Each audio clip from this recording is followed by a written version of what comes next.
Thanks for coming back to the show. You know how happy I am to see you every week, and every week I try to introduce you to someone that's new and fresh and interesting, and I like to say worthy.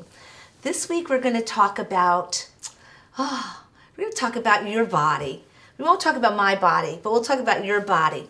I'm interviewing a wonderful woman who owns a company called Joe's Body Shop. And no, it's not an auto body shop. It's a body shop. It's like your body. And it's a shop, I'd say, kind of like a one-stop shopping place to do anything that's healthy for your body.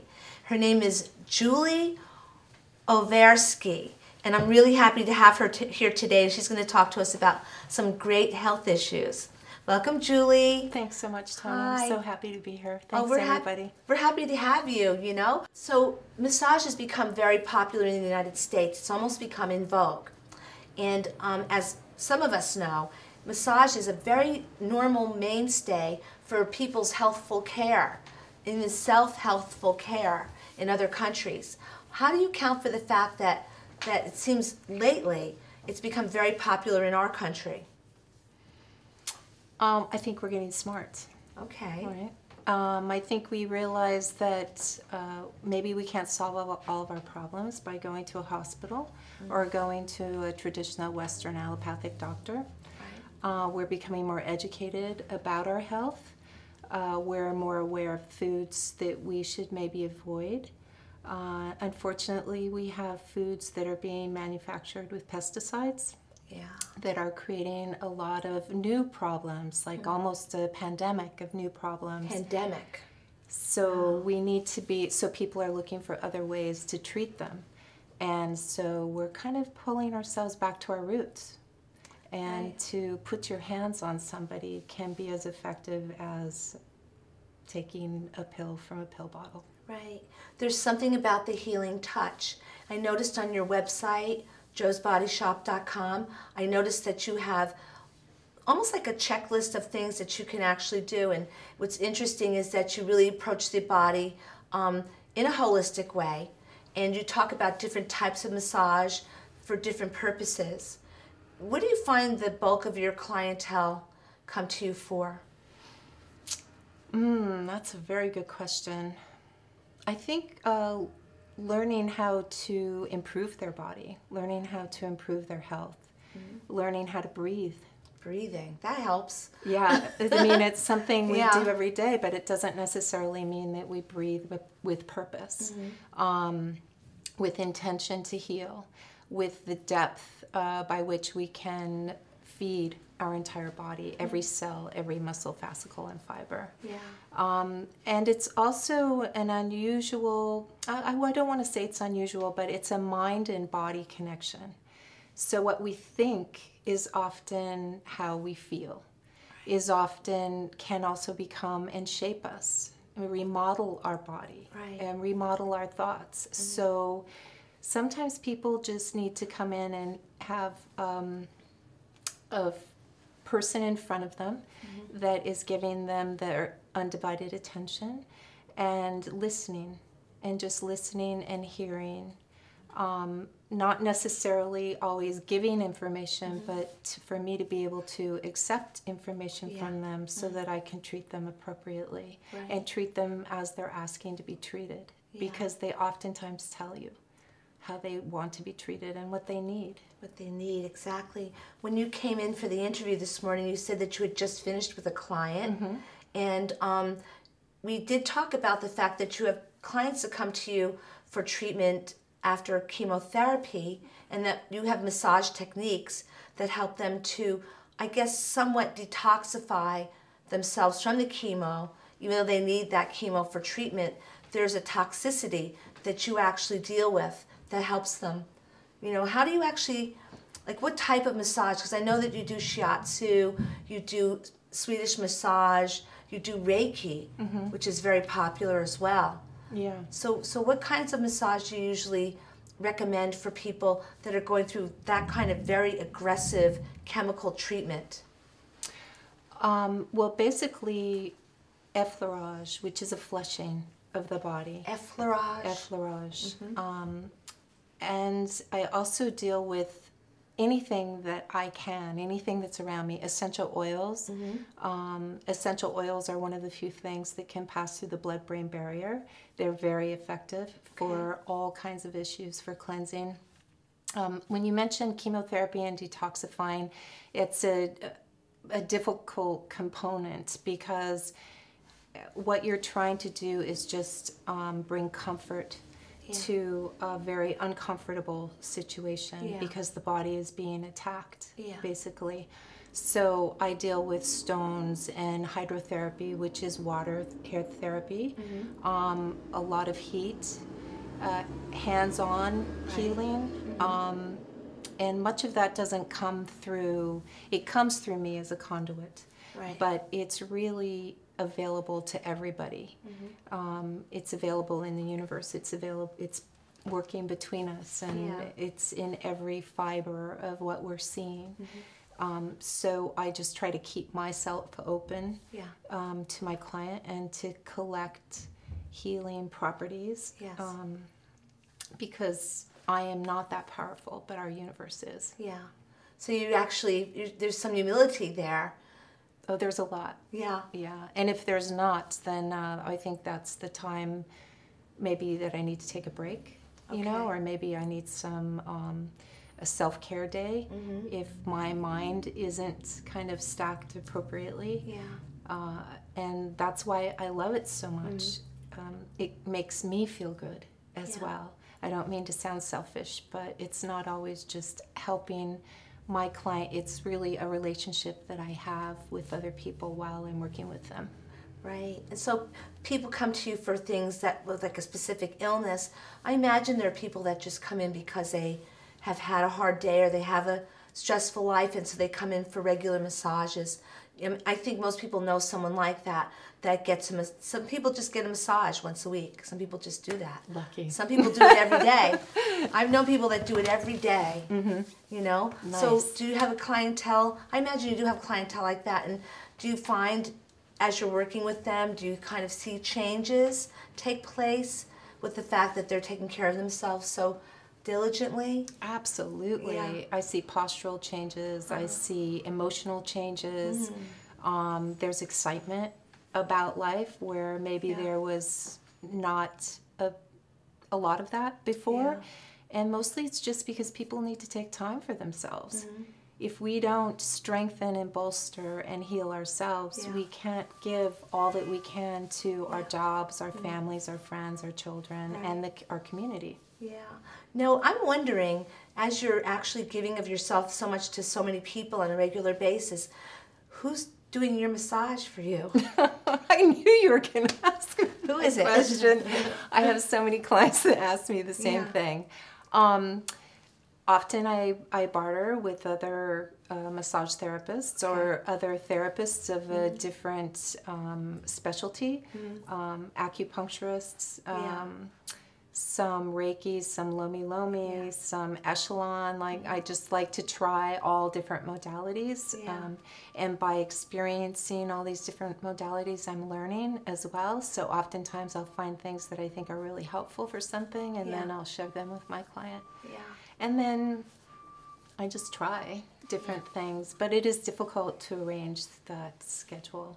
Yeah, I can imagine. I have a hot tub, so that helps. That's an automatic. Yeah, that's a good thing. Yeah. That's a nice thing. Yeah, so you actually have to be very, I imagine, tuned up yourself to use your vernacular of expression, because your place is called Joe's Body Shop.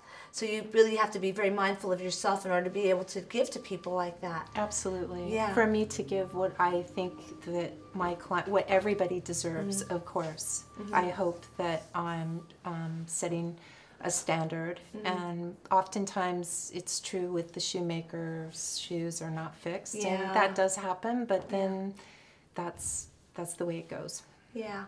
But you sound like you're very well, you sound very stable about it.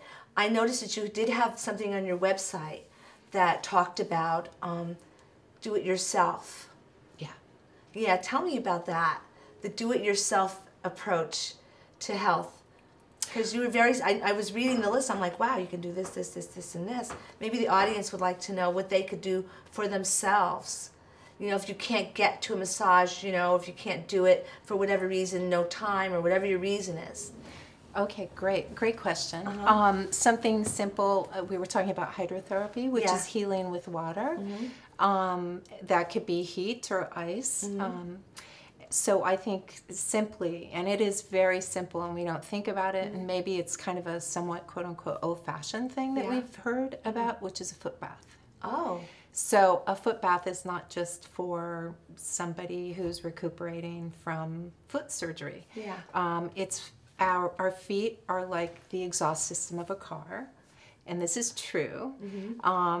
And so we release our toxins through our feet. So just to take a foot bath at least once a week, warm water, Epsom salt, baking soda, baking soda and some essential oil can also kind of open up the sinuses as well. I definitely recommend peppermint and eucalyptus, and peppermint is also very good for digestion. Yeah. Lavender is, the French are healing with lavender. Yeah. You have to actually become somewhat of an MD and go to medical school to work efficiently with lavender. It's a serious treatment. Yeah, it's strong fabulous stuff. If you've ever smelled the oil, tell the audience something about essential oils, because I know there are many. You know, and there are places I know I've seen places in Manhattan where they sell nothing but essential oils. You know, downtown Manhattan. I can't remember the name of the place. I won't mention it. But they sell nothing but essential oils. There are places here in Peekskill that sell nothing but essential. Well, they sell other things, but they sell essential oils. So explain to the audience why essential oils are essential. What's so essential about them? Wow. Well, let's think about everything that is around us in the universe. Ailments that we might come up with. We definitely have an anecdote out there in the world. That's why it's a serious problem with what's happening with all the unused territory in the Amazon, where they're milling and cutting everything down because there are species of plants that aren't yet even identified that I know could help heal maybe something like AIDS and cancer that we're dealing with. So essential oils are essential and is the essential property of a plant or an herb. A root can be used, a leaf, a stalk, a stem, a flower. They have, the distillation process is very important. For instance, a half-ounce bottle of rose oil, when rose is very good for hot flashes, for menopause. You can put that in lotion and rub it on the belly. And I guess it would be, if you're looking at me, it's in a clockwise direction. If you're doing it to yourself, a counterclockwise direction, which follows the digestion of our system. In order to make 1/2 ounce of rose oil, you're looking at probably maybe 100 to 200 square feet of rose petals. Whoa. So you only need a very, very little bit. And oftentimes they say never to put the essential oil directly on your skin. You must always put it in a carrier oil because it is very, very strong. And citruses are very good for elevating spirits and for kind of mood elevators. But they're also photosensitive. So you want to be careful when you wear those and you go outside, because they can actually turn and you can have an adverse effect, a skin rash of sorts. So I use essential oils all the time. I make my own blends, osteomyel blends. I like woody scents. There are scents to induce calming, induce relaxation in the body, to release muscles, and our olfactory sense is very, very important as a mood shifter. Because you do provide some counseling on aromatherapy as well. Yes. Yeah. You know, this is interesting about the aromatherapy. I've had some experience with that. Now, with all the knowledge you have, which is so vast, You must have really. I need more. Well, yeah, we all need more. We're all lifelong learners, you know. So if you have that mindset, you'll always say that. You know, I'll always say I need to learn more about things. Being a lifelong learner, most teachers are lifelong learners, the good ones, you know. So I'm wondering, where did you learn all of this? How did you learn all of this? There's a lot of information that most people really don't have, you know. And it seems that I find with health practitioners, either whether they're allopathic or naturopathic, they usually have some specific discipline that they went through in order to get to where they are now. So what about you? How did you learn all of this? Well, I was born on a farm. Okay. And farm girl. Yeah. It was. I feel very lucky because the farm and the city, I kind of feel like I've had a well-rounded life, and I'm very appreciative of my life. And we weren't really close to any medical practitioners, so my mother and my father's father and developed their own kind of homemade treatments for many things. So I grew up with that instead of going to the medicine cabinet for something that I bought or was purchased at a pharmacy. I went to the refrigerator or the medicine cabinet still, where my mother had an ointment or a salve that she had made. That she'd made. Yeah. Wow. So this is kind of, you have some passed down information that's been passed down from generation to generation. Yeah. So it's all up in you. Yeah. I noticed your name is overskei. Overskei. Overskei. But when I read it, I said, overskei. She's like over the sky. Oh, that's sweet. That's the way I was thinking, yes. So I imagine that it's something that it's very European. Norwegian, yes. And so you've brought that here, and you're just continuing that. I think it's wonderful that you're actually offering it to other people. And so if someone goes for a massage for you, which is just one thing, you can actually provide them with an education on their entire problem. We can work together. Yeah. And that's the wonderful thing, is in being able to empower other people. Teach the fishermen how to fish, and then they'll go on and they'll teach other people, and they'll be able to feed other people. And it's the same practice, I feel. I feel, you know, blessed to be able to do this. This is something I've always wanted to do in my life, and I'm doing it. So you're prepared. I'm loving it. It's great. And it seems you were prepared very early. So if your mother was really into the natural way of doing things, your mind was already set for that. I think so. Yeah, I think it's true. And then my background also is an artist, and I love the body and the figure, and so when I'm working on people, I actually can see through their skin. And now also studying kinesiology and myology and anatomy and physiology has been just such a benefit, because I can see how the systems function. I love it. Perhaps the audience doesn't know much about kinesiology. I'm familiar with kinesiology. The movement of muscles. Yeah. And applied kinesiology. Yeah. It's amazing how amazing the body is. You know, maybe you could explain to just the lay person the significance of kinesiology and what you do. Kinesiology is advancing so much. And in our bodies, we have particular muscles which are not everybody has. So here we go in terms of Darwinism. So why does somebody have a psoas minor, which is a trunk flexor, and another person doesn't? Oh, I didn't know about that. I don't even know what a psoas minor is. It's a trunk flexor that attaches to the transverse spine, the transverse processes of the lumbar spine, and then also the iliac. And it creates the trunk flexion. Oh, okay. So sometimes when we have low back pain, it's because that muscle is in traction or contracted.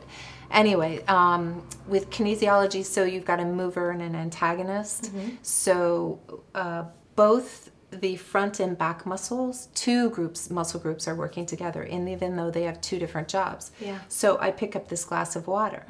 Now, I'm using my biceps to pick up this glass of water, but I'm also using my triceps because if I wasn't, this glass of water would go over your shoulder. Would go over my shoulder and be thrown behind me. Yeah. So all of that to me is just extremely fascinating. And what's moving it, what's operating it, is my neurosystem, my nervous system, basically. And so it's just also fascinating. And now with taping the muscles, so sometimes I tape muscles for particular issues that people are having, help to pull our shoulders back, to help us from rounding of shoulders, help us with plantar fasciitis, taping the arch of the foot, which mimics our low back to support our low back, because there's also reflexology, so there's Chinese medicine, and now there's Reiki.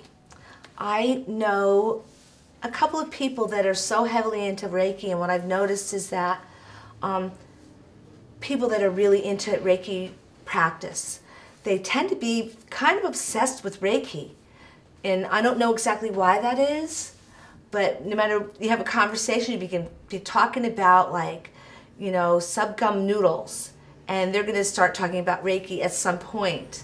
They're so enamored with that whole practice.